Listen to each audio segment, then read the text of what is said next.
A very good morning and Jai Hind, my dear students. Welcome back to online classes. Students, today we are going to start a new exercise, which is exercise 9.2, which is based on properties of square and rhombus. Okay, so we will start with question number first.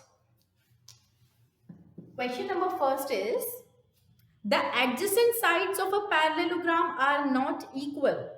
Is it a rhombus? Give reasons. ठीक है, तो students हमें क्या given है? एक parallelogram given है. ठीक है, A B C and D. Let's suppose this is a parallelogram and in this parallelogram the adjacent sides are not equal. जो इसकी adjacent sides है वो equal नहीं है. ठीक है, तो हमें बताना है कि क्या ये रोम्बस है. तो स्टूडेंट्स इसके लिए आपको रोम्बस की प्रॉपर्टीज पता होनी चाहिए. रोम्बस की प्रॉपर्टीज क्या होती है कि रोम्बस की सारी साइड्स इक्वल होती है students. All sides of a rhombus are equal. That means adjacent also and opposite also.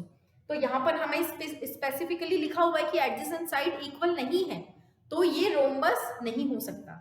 ठीक है, तो हम यहां लिखेंगे since the adjacent sides of parallelogram are unequal, so it cannot be a rhombus.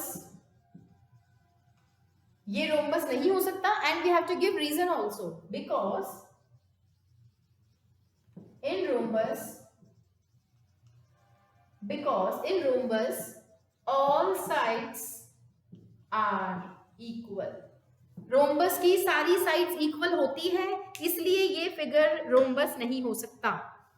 ठीक है, now we will start with question number second. Question number second is, the two unequal diagonals of a parallelogram bisect each other at right angles. What is given in the question, students? एक parallelogram given है. A parallelogram is given.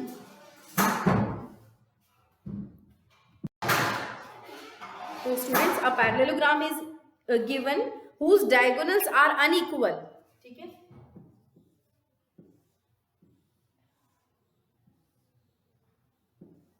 जिसके diagonals equal नहीं है,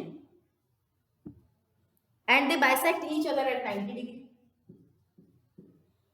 A B C D. What special name is given to this parallelogram and write the properties of a parallelogram. यहां पर students क्या given क्या है कि ये एक पैरेललोग्राम है जिसकी डायगोनल इक्वल नहीं है और डायगोनल्स एक दूसरे को 90 डिग्री पर बाइसेक्ट कर रही है. ठीक है, तो what we will do students, हमें बताना है कि कौन सा स्पेशल टाइप ऑफ पैरेललोग्राम है. तो स्टूडेंट्स ये मैंने आपको पहले ही बताया कि it is a rhombus. Rhombus की दोनों डायगोनल्स इक्वल नहीं होती और दोनों डायगोनल्स एक दूसरे को 90 डिग्री पर बाइसेक्ट करती है स्टूडेंट्स. ठीक है, तो what we will write, it is a rhombus because the diagonals of rhombus are unequal भी होती है, and bisects each other at 90 degree. 90 degree पर ये बाइसेक्ट भी करती है students.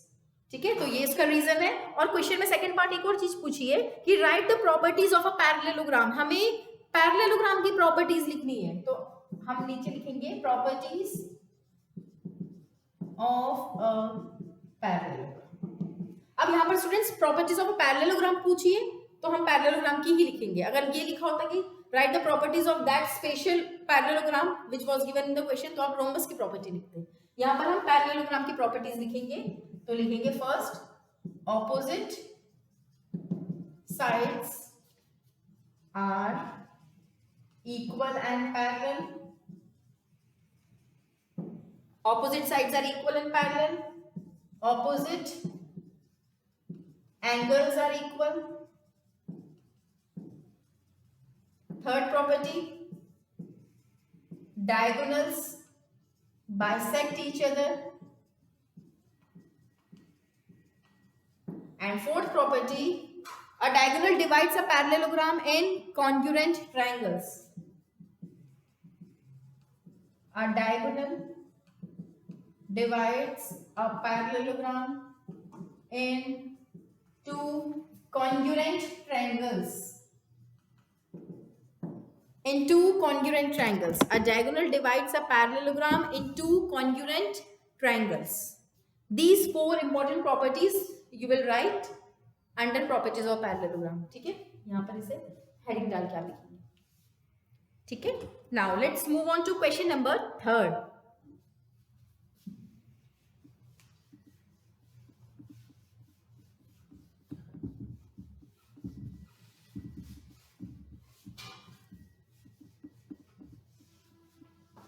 Question number 3 is, in a given trapezium LMNP, students यहाँ पर एक trapezium given है LMNP, where LM is parallel to NP, if angle N is equal to 100 degrees, angle P is equal to 70 degrees, and we have to find the measure of P, angle PLM and NML. ये दोनों angles हमें calculate करने हैं. तो सबसे पहले हम figure draw कर लेते हैं. एक ट्रेपेजियम गिवन है, ठीक है, इसका नेम है L M N P, LMNP. ठीक है, यहाँ पर LM is parallel to, ये पैरेलल लाइंस हैं. तो गिवन क्या है हमें? और trapezium LMNP where LM is parallel to NP, और जो एंगल्स गिवन है वो हम लिख देते हैं. That means angle N is equal to 100 and angle P is equal to 70 degrees. To find, यहाँ पर हमें क्या फाइंड करना है वो लिख देते हैं. Angle PLM and NML.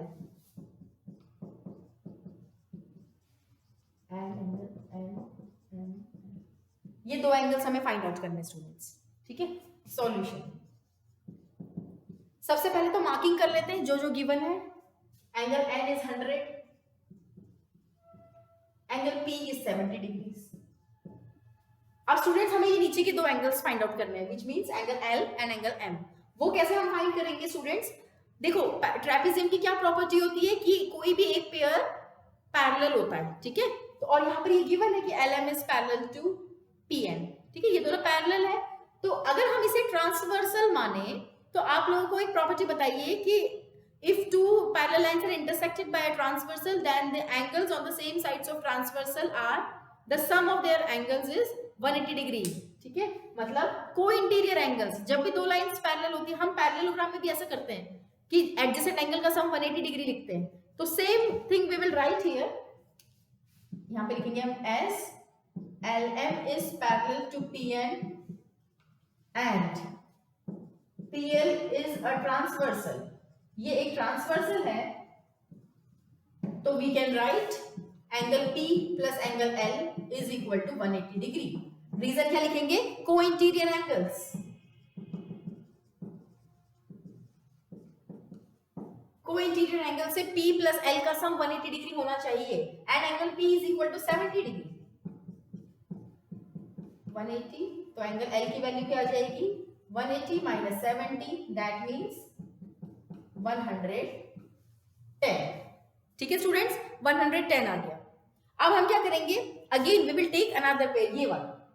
इसका और इसका सम भी 180 होना चाहिए क्योंकि ये भी पैरेलल लाइंस हैं और ये भी एक ट्रांसवर्सल है. तो again the sum of the adjacent angles is equal to 180 degree, angles on the same sides of transversal. तो we will not write all the things, we will write it similarly. Direct में similarly करके लिख रही हूँ क्योंकि एक ही चीज repeatedly लिखने की जरूरत नहीं है. We will write similarly angle N plus angle M is equal to 180 degree. Angle N की value it's 100 degree. 100 plus angle M is equal to 180. तो एंगल M यहाँ से क्या आ जाएगा students? 180 minus 100, that means 80 degrees. ठीक है स्टूडेंट्स, तो इस तरीके से हमारा एंगल L भी आ गया और एंगल M भी आ गया. ये वही एंगल है, angle L angle M. Question में PLM इसे बोल दिया है, तो नो प्रॉब्लम. मैं इजी करने के लिए आपको डायरेक्ट L और M लिखा था यहाँ पर. ठीक है, तो यहाँ से M की वैल्यू 80 डिग्रीज आ जाएगी और ये क्वेश्चन हमारा कंप्लीट होता है. चलिए अब चलते हैं क्वेश्चन नंबर 4 पर. क्वेश्चन नंबर 4 में क्या गिवन है?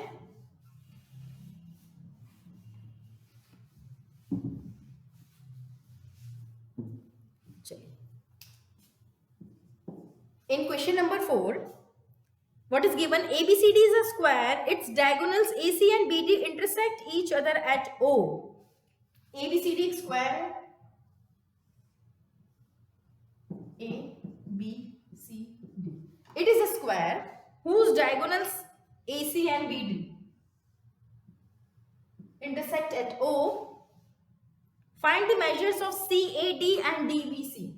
CAD this angle and DBC, ये दोनों एंगल्स की वैल्यू हमें फाइंड आउट करनी है स्टूडेंट्स। ठीक है, तो हम इसे कैसे करेंगे? सबसे पहले given, what is given? ABCD is a square. To find, we have to find angle DBC and angle DAC, ये दोनों एंगल्स फाइंड करने हैं। सॉल्यूशन, अब इसका सॉल्यूशन कैसे करेंगे स्टूडेंट्स? तो स्टूडेंट्स का सॉल्यूशन हम कैसे करेंगे? आप फोकस करिए इस ट्रायंगल पे, ट्रायंगल BOC। इस ट्रायंगल को अगर हम ध्यान से देखें स्टूडेंट्स, तो ये एक आइसोसेलेस ट्रायंगल है। वो कैसे?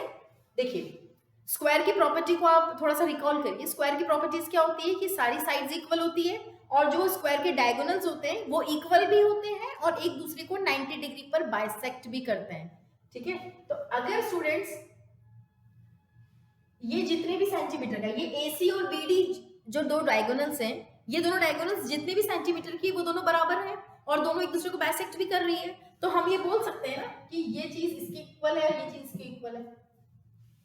ठीक है, ये सब आपस में इक्वल है और ये साइड तो इक्वल है ही, तो that means in other words we can say that ये जो चार ट्रायंगल्स निकल के आ गए हैं स्क्वायर में से, ये चारों ट्रायंगल्स कॉन्ग्रुएंट ट्रायंगल्स है स्टूडेंट्स।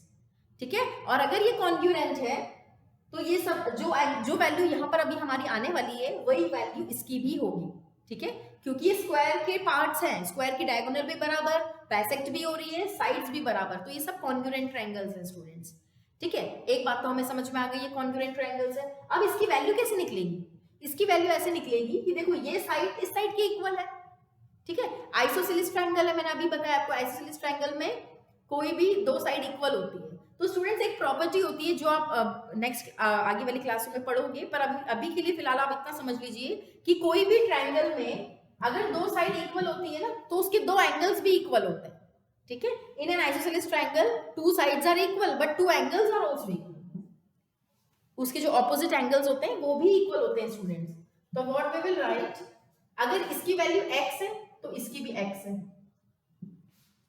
ठीक है, क्योंकि अभी मैंने बोला कि वो इक्वल होते हैं, तो हम यहां पे लिखेंगे इन ट्रायंगल BOC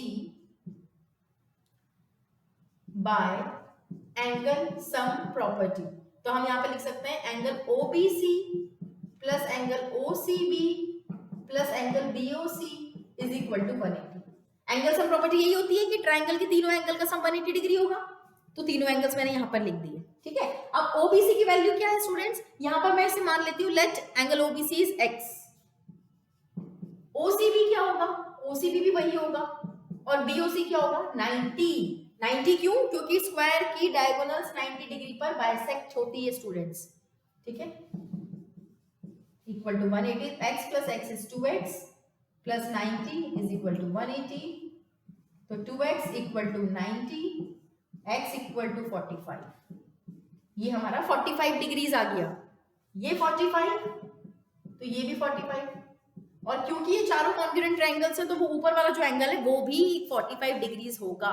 ठीक है स्टूडेंट्स, तो यहाँ पर आपको एक नई चीज आज पता चली है कि कोई भी ट्रायंगल में अगर दो साइड बराबर होती है तो उसके ऑपोजिट एंगल्स, जो ट्रायंगल के ऑपोजिट एंगल्स है, ठीक है, जैसे ये है, अगर ये दोनों साइड इक्वल है तो ये दोनों एंगल्स इक्वल होंगे, अगर ये दोनों साइड इक्वल है तो ये दोनों एंगल्स इक्वल होंगे, अगर ये दोनों साइड इक्वल है तो ये दोनों एंगल्स इक्वल होंगे।